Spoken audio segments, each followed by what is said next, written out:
Hello everyone, welcome back to my channel. I'm Bill. This is a Darksun campaign update. This is update 21, I believe. Where we last left off, we were exploring a labyrinth and getting involved with the monster or monsters that were down there.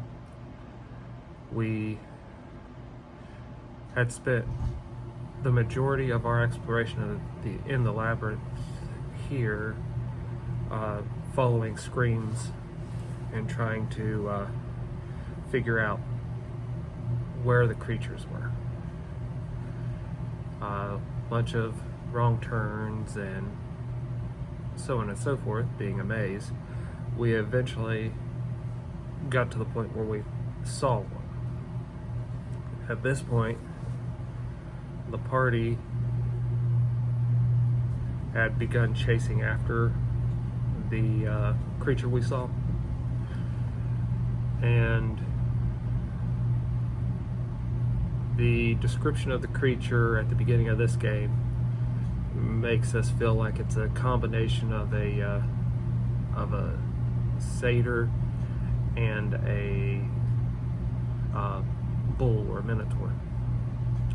And as we get more details during the combat, we find out that there's like a big swelling on their back in the same location on each of these creatures, and their face looks more human than the creatures they look like now.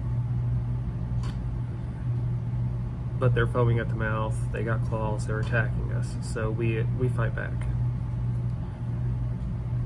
Ort, when the dwarven monk who started the combat moves out of the way because he chose to jump over the first creature and attack it from behind, Ort charges up and attacks it with power attack the first turn, and then begins raging the second turn. At least I think that's the order I did that in. And he's wielding his morning star because the corridor's narrow and everything else. We dispatch the first creature in about 3 turns. Ort crits on him at one point and does 40 some points of damage to him, which was on the low end compared to me using my sword. If I would have used my sword, it could have been a little bit more, but raging power attack made up a lot of that damage. The monk is getting getting attacked from his rear as I was fighting the one in front, and this one's a shorter one, so he fights that guy and tries to jump over him. When he does so, he arrives in front of another one, so he is now really flanked by 2, and that the third one is a female of the creatures, and she hits him hard enough to take away what remaining hit points he had, and then the clerics move up to just within range, the 2 clerics of the party, and both use their healing channel ability with their feats that allow them to ignore other living creatures. So they only heal the targeted creatures they want to heal, so the party. They pretty much keep Ort at full hit points from all this healing. Ort's taking like 1 dice worth of damage every round or so, and they between the 2 of them completely keep him at full as they're trying to bring up the monk barbarian dwarf. He slowly starts getting enough hit points to be in combat again. Ort moves up to the kid-like creature and he kills him this turn. The archer is shooting arrows the whole combat down the corridor, over Ort's head, at the bigger creatures. The first creature and the last creature are the bigger creatures. And then Hoya is, which is my scion, for those that aren't informed on this game, we were allowed to play 2 characters. The rules were that one character can be a caster, but the other character has to be not a caster. Classes that get some spells but is not dedicated to spells are allowed as your second character, so ranger, paladin, and such. But your caster characters are your clerics, your druids, so on and so forth. So psychic counts. And she moves up to within range, and she starts hitting each creature on her turn in order at whichever's closest. And she keeps moving so that one of them's within range with Mind Thrust. And she only blew 2 third level Mind Thrusts on these, and 2 second level Mind Thrusts on these before the combat was in.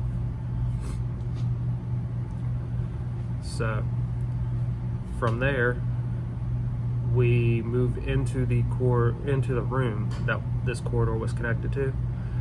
Ort switches over to his sword because now he has room ceiling wise to swing his sword. And he's just standing there on guard close to the doorway, but he's not looking behind him. He's looking at the room and at the one like pale white human sitting at the table. One of the clerics is enraged by the experimentation on these things, and he goes over to the table with all the chemicals and stuff and starts smashing everything. Hoya asks him to save the straps from the table, but destroy the table, obviously. We're going to repurpose the straps for leather material of some sort. We're not going to leave them as straps. Hoya procures the research book, best we could tell. It's written in Infernal, which she doesn't know yet, but she is taking the linguistics skill, so as she levels, I'll put a point in linguistics and I'll ask him if I could take Infernal at this level or not, and then do it again the next time if I couldn't, and just have her studying that book and trying to figure out the language. So with that, a spellcaster arrived in the room. We don't know if this was the spellcaster that created the creatures or if that puny man we were about to take into custody did, but he fireballed the center of the room, and ironically the only character not caught in it was Ort. So Ort turns around, sees him, and then just charges at him and attacks him with power attack. And I criticaled on him with the sword, and I believe I did like 50 some points of damage to him, which cut him completely in half.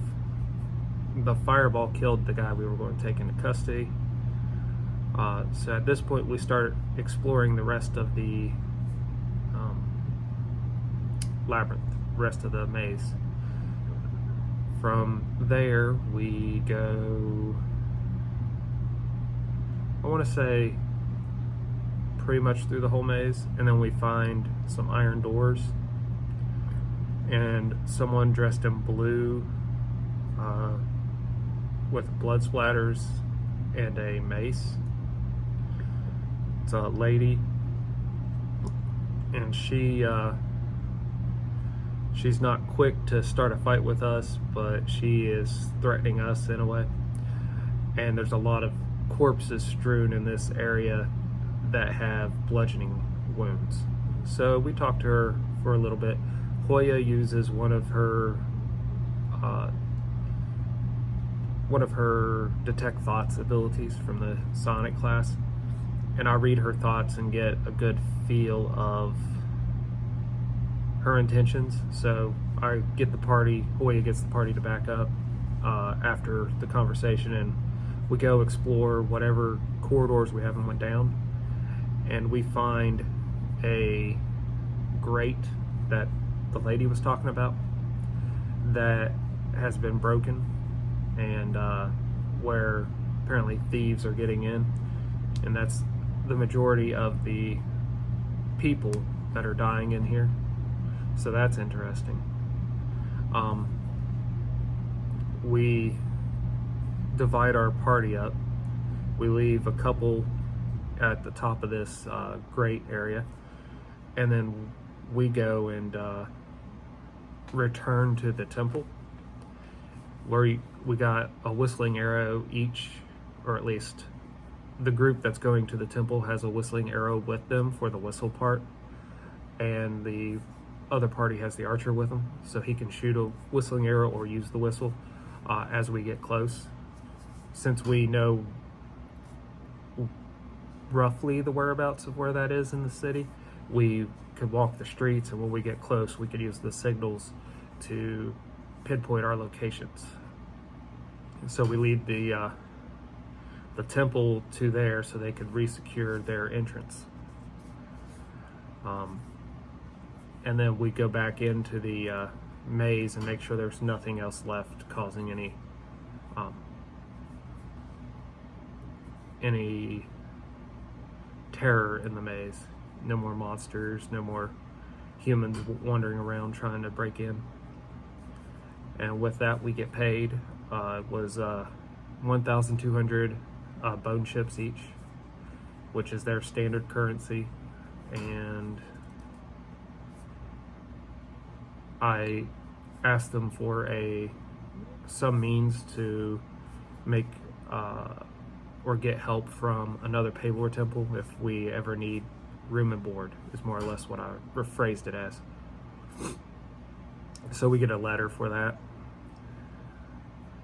And then I asked what towns have temples to Paylor, and we make a note of that if they knew which towns. I don't remember what they exactly told us about that. So, other than the game master confirmed that there was at least a few more temples to Paylor in some of the cities.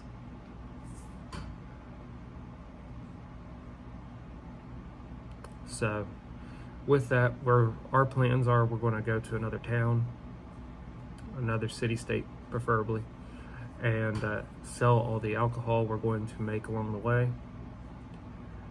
and as a trade thing, and then we'll go and work at one of the Paylor temples if they need some help, or check the job boards again. I figure we'll be doing this for a little while, like town to town, until I would say until we gain a couple of levels, and then from there we could go and explore the tower that's being held pretty good.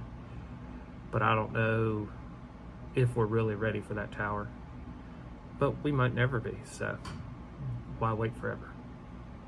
Hopefully this was entertaining to you guys, until we all game again.